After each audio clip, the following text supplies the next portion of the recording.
PWM. By controlling MOSFET, the whole circuit contributes a boost circuit. Next slide. From here, my teammate will continue. I'm Neha and I'll be explaining about fuzzy logic in regenerative braking. Sometimes we cannot decide in real life if the given problem or statement is either true or false. At that time, fuzzy logic concept provides many values between true and false and gives a flexibility to find the best solution to that problem. In the Boolean system, only two possibilities exist, where 1 denotes the absolute truth value and 0 denotes the absolute false value. But in the fuzzy system, there are multiple possibilities present between 0 and 1, which are partially false and partially true. So, the definition of fuzzy logic is it is an approach to computing based on degrees of truth rather than the usual true or false Boolean logic on which the modern computer is based. The fuzzy logic can be implemented in microcontrollers used in electric vehicles to increase braking efficiency and for better energy recovery. Next slide. Now I'll be explaining four main components of fuzzy logic system in brief. The first component is rule base, which is used for storing of a set of rules. The if then conditions given by the experts are used for controlling the decision making systems in this component.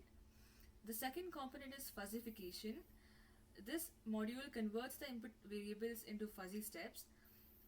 The inputs measured by the sensors are later sent into control systems by this module for further processing.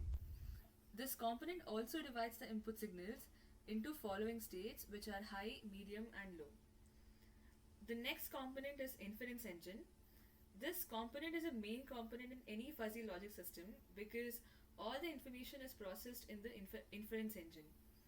It also allows the users to find the matching degree between the current fuzzy input and the rules. The final component or module is defuzzification, which takes the which takes the fuzzy set's inputs generated by the inference engine and then transforms them into crisp value. The crisp value is a type of value which is acceptable by the user. Talking about application of fuzzy logic system, it is used in aerospace field for altitude control of spacecraft and satellites. It is also used in natural language processing and various intense applications in artificial intelligence. And most importantly, it is used in automotive system for speed control and braking system. Now let us see how fuzzy logic can be implemented in braking system. Next slide. Yeah. So taking into consideration the influence factors of regenerative braking, we have two inputs which are required braking force and vehicle speed, and the output generated in this case is the ratio of the regenerative braking force to the total braking force. Here, the fuzzification component converts these input variables into fuzzy steps, and later inference engine processes the data and provides output. In electric vehicles with fuzzy logic controllers, fuzzy rules can be written according to the requirement.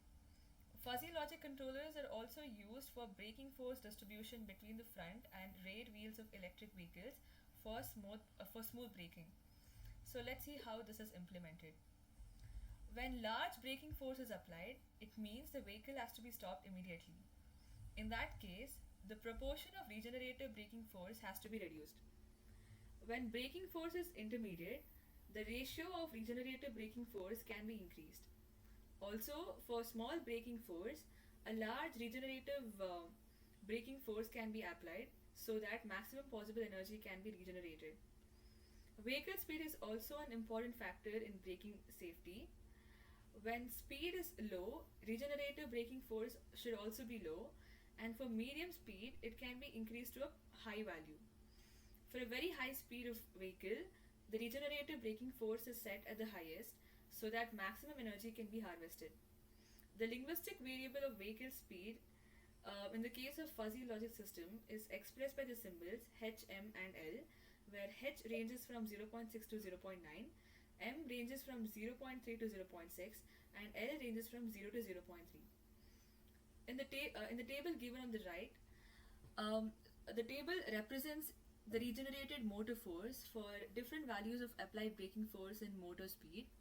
For example, in the first row, for very high applied braking force and motor speed, the regenerated motor force is very low, which means when the vehicle is traveling at a very high speed and the braking force is when the force is applied immediately, in that case, the amount of regenerated energy is low. So the same condition is applied to other combinations of input variables and the output is generated. Next slide. In this slide, I have inserted the flowchart representing distribution of braking force. The input variables in the flowchart are braking force and vehicle speed, and the output is the type of braking system executed based on various if else conditions. So this ends the PIC component. Over to Apurva. Okay, so I'll be talking about the factors affecting regenerative braking. In general, the regenerative braking permits the range of the EVs to be extended or increased. However, the efficiency of capturing this energy varies from 16 to 70% according to various analyses and studies conducted by the researchers. And there's a reason for this significant difference. The reason is that the efficiency depends on the driver's style of driving. It depends on whether they brake severely or gradually. So, for example, if a driver brakes slowly all throughout the process of driving on the road, he or she will obtain much more efficiency than a person who waits until the end moment in order to brake and slams on the brakes suddenly. So, the driving technique of the driver is a very important factor when calculating the efficiency of the braking system.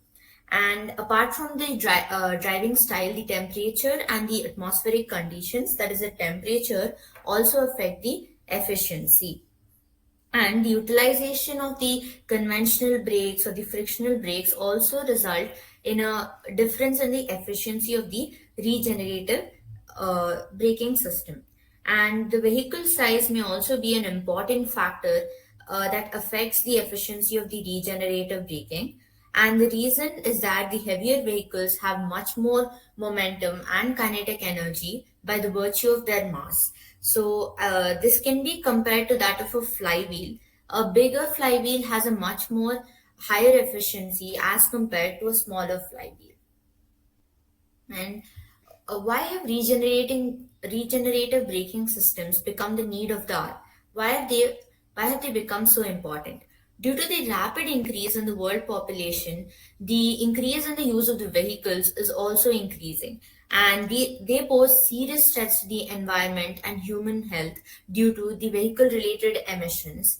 And these factors include air pollution, depletion of the non renewable resources like petrol, and global warming. So, the worldwide energy crisis has compelled all the nations in the world to turn to alternative energy resources and to retain maximum energy from the existing resources. And one of these energy saving application is regenerative braking. And regenerative braking is mainly used in electric vehicle systems, which have become popular in the recent years owing to their significant fuel economy and minimum vehicle emissions. So let's talk about the future of regenerative braking. So one second. Yeah. So regenerative braking requires further research to develop a better system that brakes faster. And as time passes, designers and engineers will perfect the braking systems. How will this be done? So, future technologies in regenerative braking will include newer prototypes of motors that are much more efficient as generators rather than motors, and new drivetrains are being planned and built with a better system for regenerative braking. And presently, due to the limitations of regenerative braking, such as high current density and low efficiency, they are used in combination with frictional braking, but they are to be built in such a way that they have higher efficiency and they can be used without or with least amount of conventional braking. And the safety and economic aspects can also be improved by working on the braking systems. So, presently, due to the various constraints, the use of the regenerative braking systems is limited. When they're extensively used, the current expenses can be decreased by the reduction of mechanical losses and by the conservation of energy owing to the recovery of electric energy. Now, I'll be talking about the mathematical model of regenerative braking for brushless DC motor controlled electric vehicles. So, why is brushless DC motor uh, considered or used in EVs? It's because of their smooth operation and their high efficiency. So there are a few assumptions made here for mathematical modeling. That is, the winding taken is star connected and homogeneously distributed, and the saturation effect of magnetic circuit, the cogging effect, eddy current, and magnetic losses are considered negligible, and there is no neutral line, and the effect of damping due to the magnet is considered negligible. So here we have a circuit, an LCR circuit in an BLDC motor, and using the concept of matrices, we construct the voltage equation. So let us understand what each of the variables mean. So UA, UB, UC are the phase windings of the stator. IA, IB, IC are the phase winding current of the stator. EA, EB, EC are the back EMF of the stator. L and M are the inductance and the mutual inductance of the stator respectively. So here we see that the columnar matrix of the voltage of the stator has is equal to the following equation, where the current is multiplied to the to the diagonal matrix of the resistance, and it has been added to the the diagonal matrix of the difference of mutual inductance and the inductance, which is multiplied to the differential of the current matrix. So in this way, the following equations are obtained, and the expression for the electromagnetic torque for the BLDC motor is obtained as follows. Now my teammate will be concluding the topic.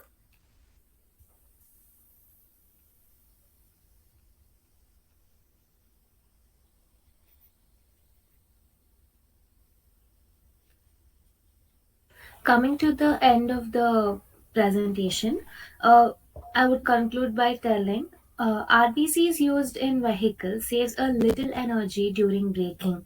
The latest analysis and research shows that 30% energy re-emitted can be recovered. It has huge scope for the conservation of energy. The regenerative circuit stores and returns the energy back to the battery, which would have been otherwise wasted. During the various constraints, the use of regenerative braking system is limited in electric vehicles and is used in a combination of conventional braking systems. Regeneration used in combination with anti-lock braking system results in electric vehicles that is much efficient, smoother and convenient to use. This comes to the end of our presentation. Thank you.